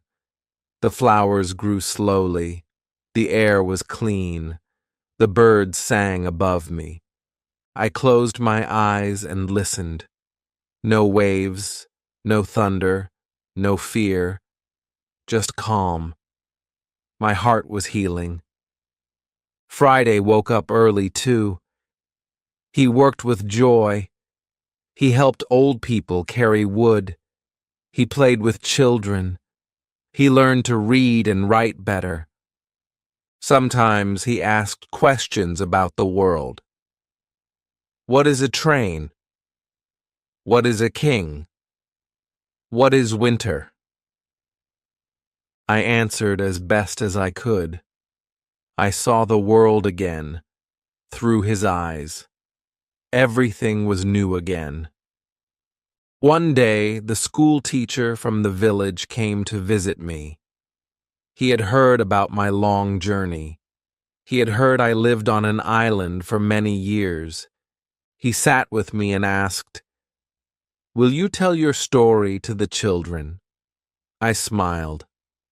"Yes," I said. "They must learn what I learned, that the world is not always kind, but if you stay strong, it can become beautiful again." So I went to the small school. I stood in front of young faces. I told them about the sea, the storm, the island, the fear, the fire, the goats, the book. Friday. I told them everything. Their eyes were wide. Their mouths stayed open. One boy said, "You were brave." I smiled and said, "I was scared." But I did not stop. That is enough. After that day, the children came to visit often. They asked more questions. They wanted to see my tools, my journal, the map I had drawn. I showed them. I told them, "You do not need to go far to learn. You only need to open your eyes and your heart." As time passed, I wrote more pages in my journal. But now, they were not full of pain. They were full of thanks. I wrote about sunsets, about warm tea, about the quiet sound of rain. I wrote about people who smiled without reason, about friends who stayed, about days that felt soft and full. Friday became known by everyone. He was loved. He had many friends. People forgot he came from far away. He was now one of them, one of us. One cold evening, we sat by the fire. I looked at him and asked, "Do you think we will ever go back to the island?" He thought for a moment and then said, "No." That island was the place we had to survive. This place is the place we were meant to live. And he was right. That night I wrote in my journal, "There was a time I wanted ships, gold, adventure. But now I want soft mornings, quiet friends, clean air, and a heart that says, 'Thank you,' every day. This is the better treasure." Chapter 23. I remember the island. One morning I sat alone in the garden. The sky was soft gray. A cool wind touched my face. The trees moved slowly. Everything was quiet. Friday had gone to the market. The village was still. I held a warm cup of tea in my hand, and I began to think. I thought about the island again. It came back to me like a slow dream. The first time I stood on that beach, the sound of the waves, the fear in my chest, the long nights, the strange noises, the quiet mornings, the smell of wet trees, the feel of cold rain on my skin. I could still feel it all. I remembered building the first wall with shaking hands. I remembered counting my food, marking the days, catching the first goat, digging the cave, watching the sea with empty hope. I remembered crying alone, and then I remembered finding strength inside me. Then came the better memories, the fire I made with my own hands, the garden I planted, the first fish I caught, the small words I spoke out loud to myself, just to hear a voice. And then, Friday.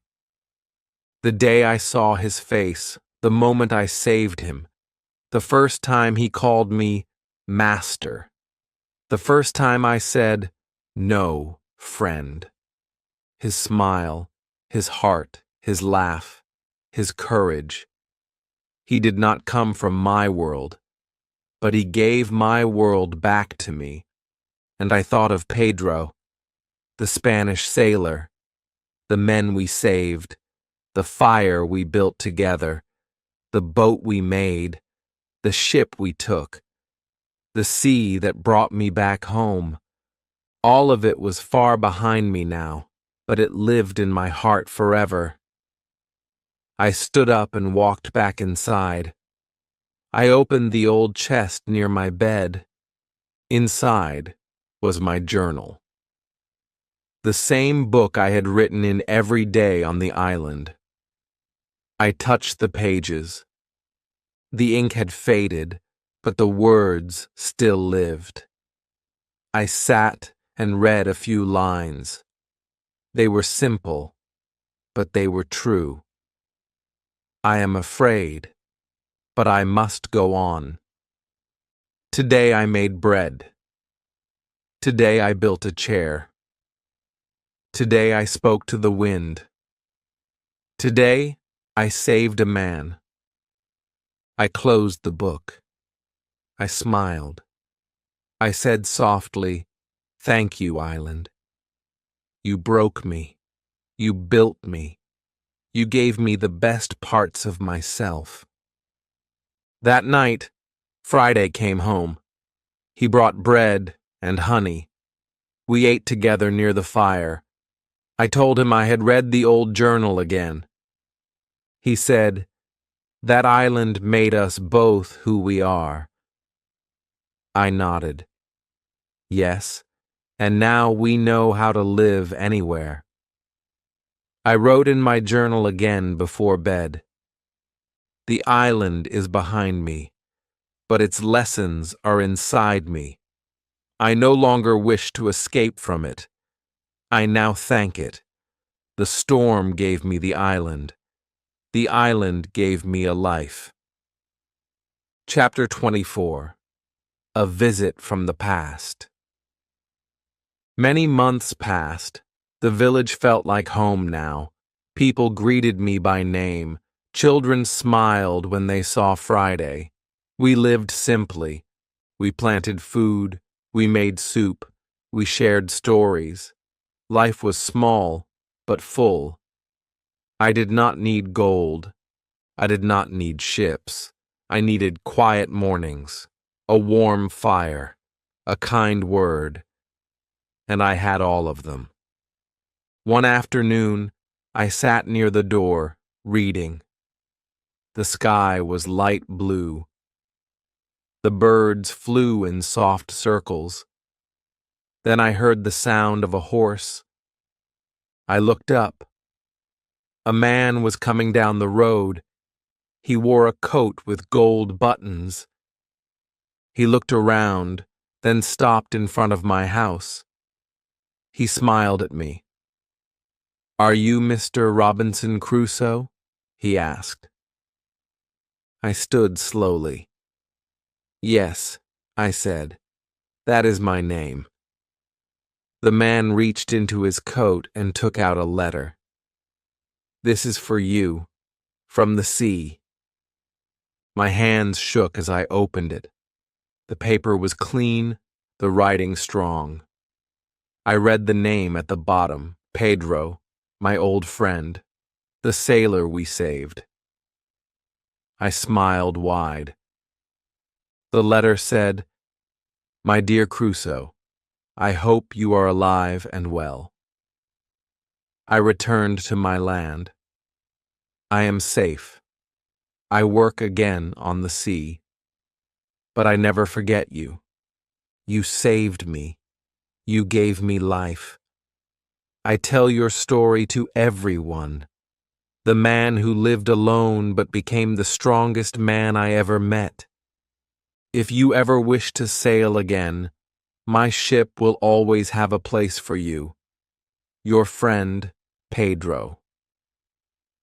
I sat down. My heart was full. I remembered his kind face, his strong voice. I looked at Friday. He read the letter, too. He smiled. "You helped many," he said. I nodded. And now they remember. I did not plan to sail again. My legs were old now. My hands did not move as fast. But my heart felt young again. That letter brought the sea back to me, not with fear, but with love. I folded it slowly and placed it in my journal. A new page. A new memory. That evening I sat with Friday near the fire. The stars blinked above. I said, The sea gave me pain, but it also gave me people, you, Pedro, and even myself. Friday looked at me. The island taught us everything. I smiled. Yes, and now the world feels small, but my heart feels full. I wrote in my journal that night, some stories do not end with gold, or with ships, or with loud cheers. Some stories end with a letter, a smile, a warm fire, and a friend beside you. Chapter 25. The Life I Never Dreamed. The days were slow now, but they were sweet. I woke up with the sun. I opened the door. I breathed the soft air. I looked at the trees and the sky. I listened to the birds. Every sound felt like a gift. I had no noise in my heart, no storm in my mind, just peace, real peace, the kind I never had before. When I was young, I wanted ships. I wanted money. I wanted to run from home. I thought adventure was everything. I thought quiet was boring. But now, I understood something new. Sometimes, the best adventure is learning how to live with less, learning how to live with love, learning how to be still. Friday and I made a new garden. We grew potatoes, onions, and green leaves. He was strong. He sang as he worked. People in the village helped too. The children brought water. The older women brought seeds. We shared the food with everyone. No one was hungry. No one was left out. We were all one family now. One afternoon, an old woman in the village came to see me. She gave me a warm pie and said, "Thank you." I smiled and asked, "For what?" She said, "For the stories. The children listen to you. They learn. You make them brave." I felt a tear in my eye. I had never tried to be special. I just told the truth. But maybe that was enough. Sometimes I still walked alone. I went to the river. I sat on a rock and looked at the water. I saw my own face. Older now, but peaceful. I said to myself, this is the life I never dreamed. But it is better than all my dreams. I remembered the island, the first days, the fear, the silence, the cold nights, the sound of waves with no voices.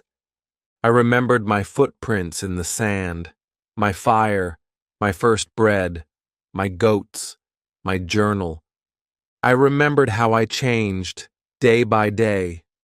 Pain taught me, silence taught me, and that island saved my soul. That night I wrote again in my book, the same book I had used all those years ago, the same old pages. My writing was slower now, but my heart was full. I do not need to go far anymore. I do not need the sea. I do not need ships. I need only this: a warm bed, a good friend, a kind word, and a thankful heart. This is enough. Friday read my words. He nodded. Yes, he said. Very good words. I laughed softly. You have good words now, too. He smiled. I learn from you. I said, and I learn from you. We sat by the fire in silence, but it was not empty. It was full. Full of years, full of memories, full of quiet joy. Chapter 26. I teach. I learn. Life in the village moved slowly, like a quiet river.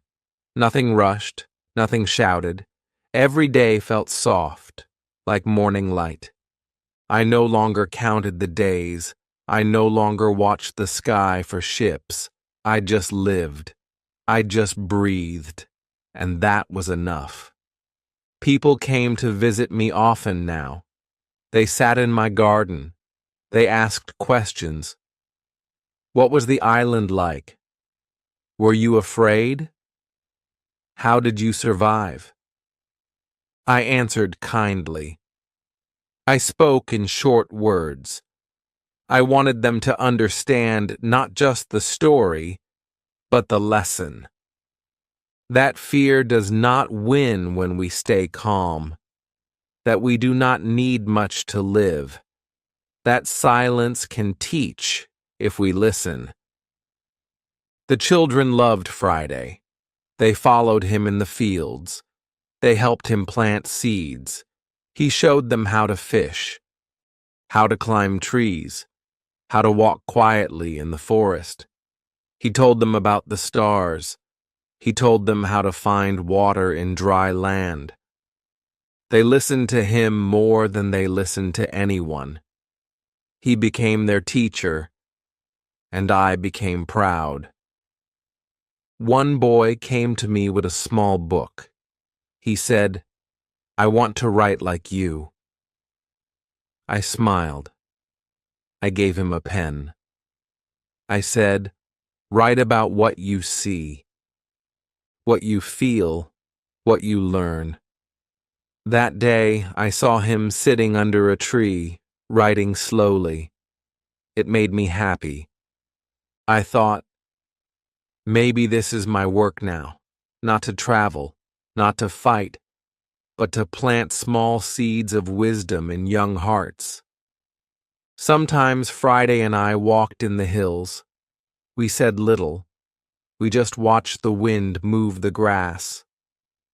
I asked him once, "Do you miss the island?"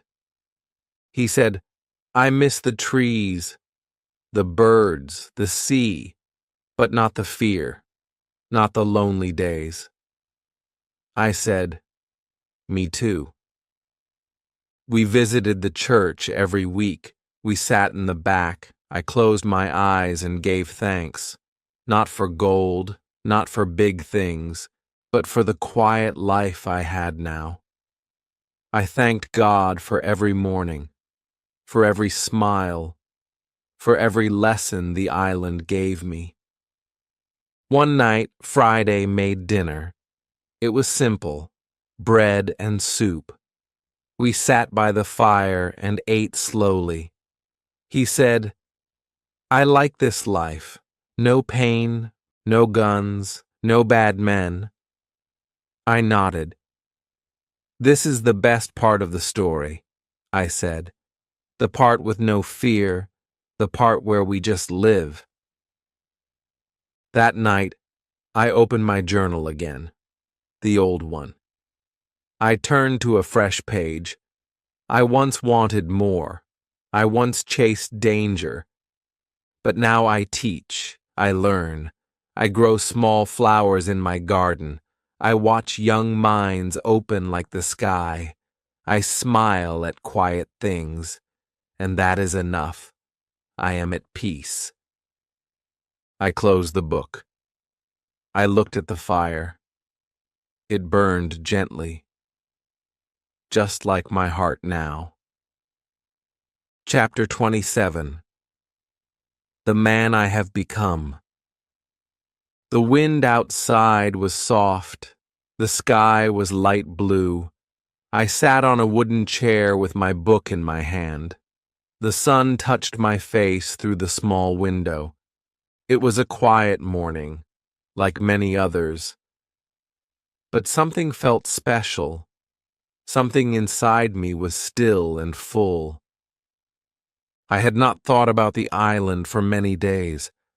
I had not dreamed of storms, of waves, of fire. Now I dreamed of gardens, of children running through grass, of Friday laughing, of warm soup on cold nights. I no longer lived with fear. I lived with thanks. I looked at my hands. They were not as strong as before. My fingers were slower, my steps were softer, but my heart was lighter, and my mind was calm. I once feared time. Now I welcomed it. I once chased the world. Now I enjoyed each simple day. Friday came in with a basket of fresh fruit. Apples, he said with a smile. The tree gave many today. I looked at the red fruit. I remembered planting that tree. It was small back then, thin, weak, but I had given it water, Sunday, time, and now it gave sweet fruit, just like my life. We ate together. We said little, but we smiled often. That was our way now, not too many words, just soft peace between us. I told him, "One day, you will teach others. You will tell your story too." He nodded. "But this is still my favorite chapter," he said, "the one with quiet days." Later, I walked through the village. People waved at me. Some called me teacher. Others called me captain. A few simply said, friend. I liked all those names. But inside, I was just Robinson, a man who had learned to be still, a man who once ran from everything and then found everything by stopping. I sat under the big tree in the garden. Children came with questions. How do you build a house from nothing? How do you stay strong when you are alone? I answered slowly. One wall at a time, I said. One word, one step, one day. They listened, their eyes wide. I saw myself in them, young, full of dreams, not knowing the cost of them yet. That night, I lit a candle. I opened my journal again. The pages were old now, some torn, some stained, but they were beautiful to me. I once wanted the sea, now I want the soil. I once lived in fear, now I live in grace. I once had no one, now I have friends, smiles, and peace. I once was only Robinson, now I am something more. I looked at the candle. It burned gently, like a soft heart, like the light of a life well lived. Chapter 28. I tell my full story. One morning I woke before the sun. The house was quiet. Even the birds were still sleeping. I sat by the window and watched the sky turn from black to soft gold. The world was waking up again. A new day, just like many before it. But this one felt different. My heart was full. My mind was clear. I knew what I needed to do. I took my old journal and placed it on the table. I opened it from the first page.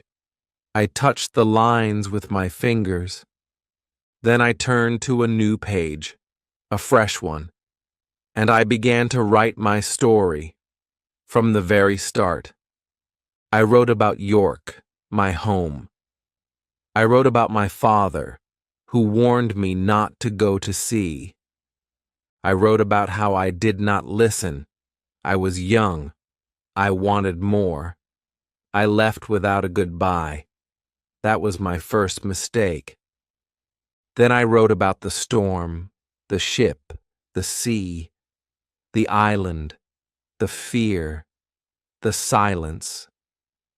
I wrote every detail, the cave, the goats, the bread I made with shaking hands, the nights I cried with no one near, the days I shouted just to hear a voice.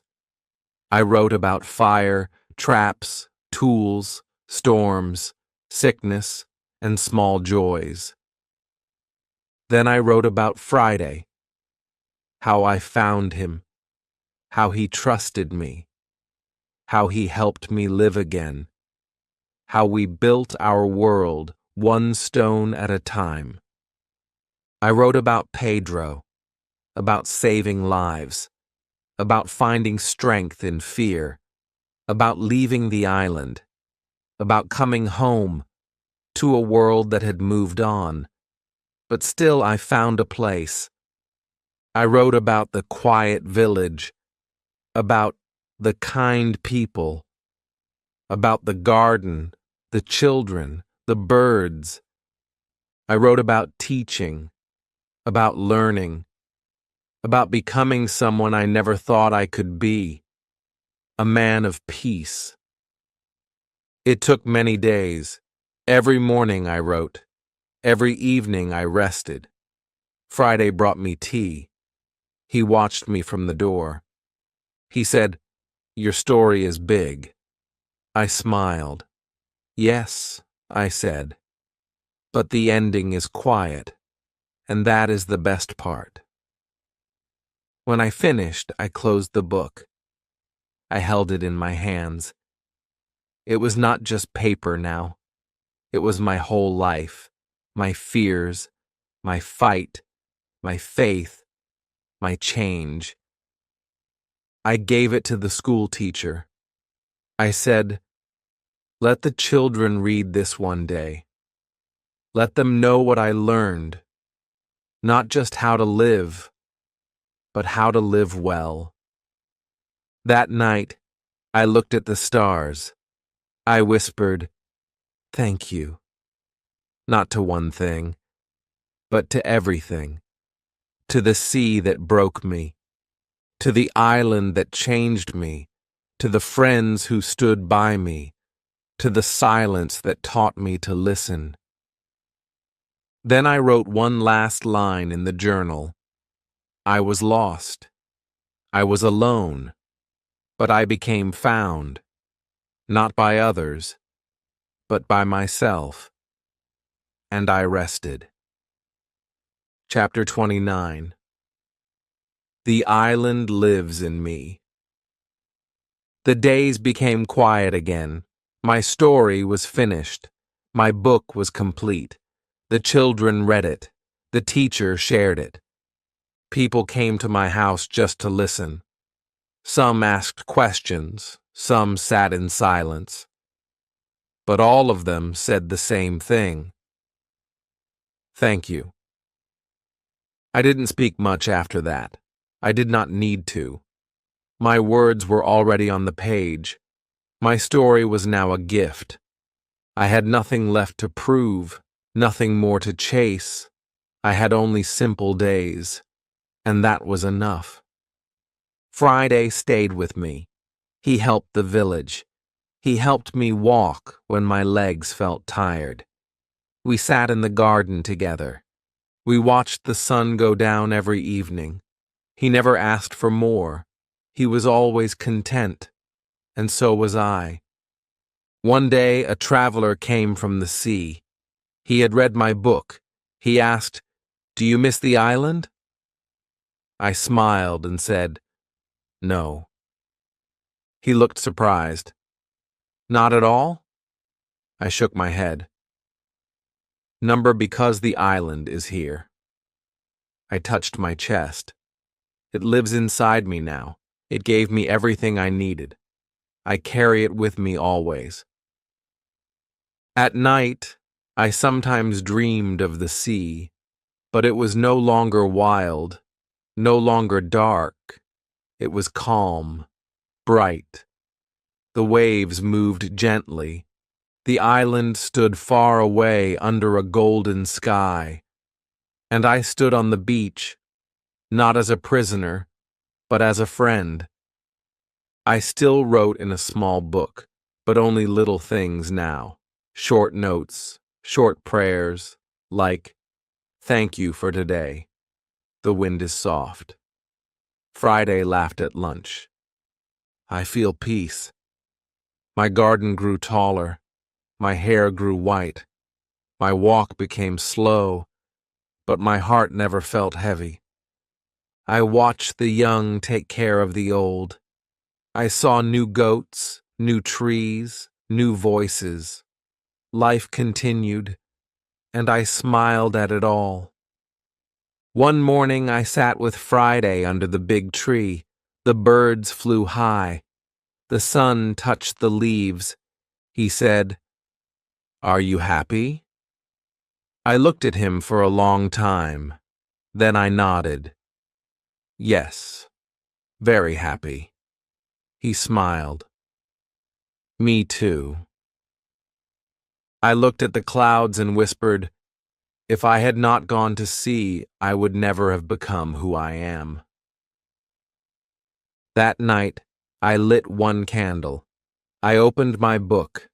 I wrote one last time. The island gave me silence. That silence gave me life. I no longer fear anything, not even the end, because my story is alive in the hearts of others. Then I closed the book, and I let the candle burn slowly into the dark. Chapter 30. My Last Lesson. The sun rose slowly that morning. I opened my eyes and felt no pain. I felt calm, light. The air was cool. The sky outside was soft pink and gold. I heard birds singing near the window. I closed my eyes for a moment and smiled. Another day had come, and I was still here. That was enough. Friday brought tea. He sat with me quietly. He did not speak. He did not need to. We had spent so many years together. Our friendship did not need words now. He gave me the cup. I drank slowly. I held his hand and said, "You have been a gift in my life." His eyes filled with tears. "You saved me," he whispered. I shook my head. "No, my friend, you saved me." The village was quiet that day. People walked softly. Children played near the river. Flowers opened in the sun. I sat under the tree, just watching. The world looked beautiful, so simple, so full. I thought, this is life, just this, right now. Some of the children came and sat beside me. One little girl asked, "Will you tell us another story?" I smiled. "You already know it," I said. "I told you everything. The sea, the cave, the goat, the friend, the island. It is all yours now." They sat in silence, listening to the wind, to the birds, to the moment. Later that night, I sat at my desk. I opened my book one last time. I held the pen slowly. My hands were older now, but my heart still wanted to speak. I wrote, "If you read these pages, know this. You do not need much to live. You do not need gold to be rich. You do not need many voices to be full. You need courage. You need patience. And you need a kind heart." I closed the book and held it close. Then I looked at Friday and said, "Take care of them. Teach them what matters." He nodded. "I promise." I looked at the stars. I breathed deeply, and for the first time in many years, I felt light as air. not empty, but free. I whispered, I went to the sea and found my soul. I went to silence and found my voice. I went to fear and found love. That is the greatest adventure. And then I rested. Chapter 31. The story lives on. The house was still. The morning came slowly. The fire burned low. The candle near the window had gone out. The book sat on the table, closed, quiet, but it was not forgotten. Friday sat beside me. His eyes were full, but his face was calm. He held my hand for a long time. He did not cry loudly. He just stayed, like a true friend, like a son. He whispered, "Thank you," again and again. The village people came, one by one. Some brought flowers, some brought bread, some just stood with their hands on their hearts. They didn't speak much. They didn't need to. They knew who I was.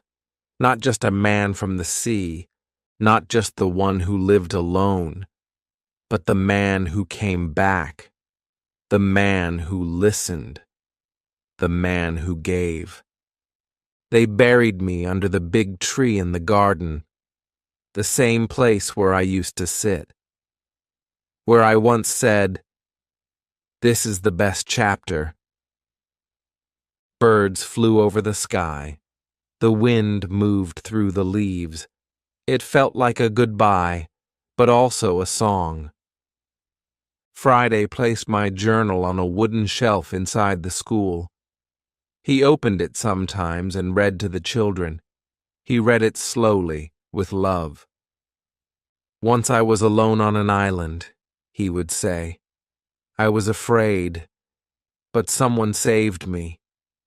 And then he showed me how to live, not with fear, not with gold, but with peace."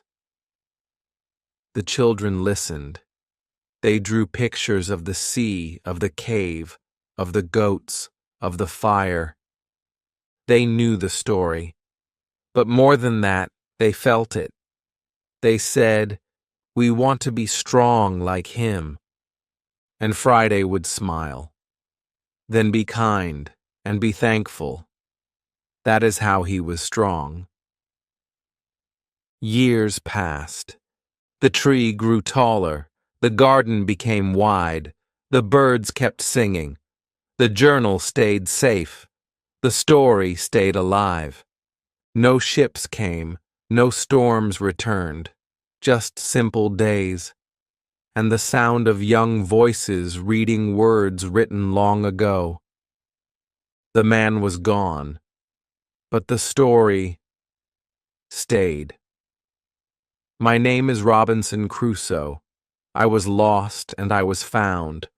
I lived, I learned, I loved, and that is the only treasure I needed.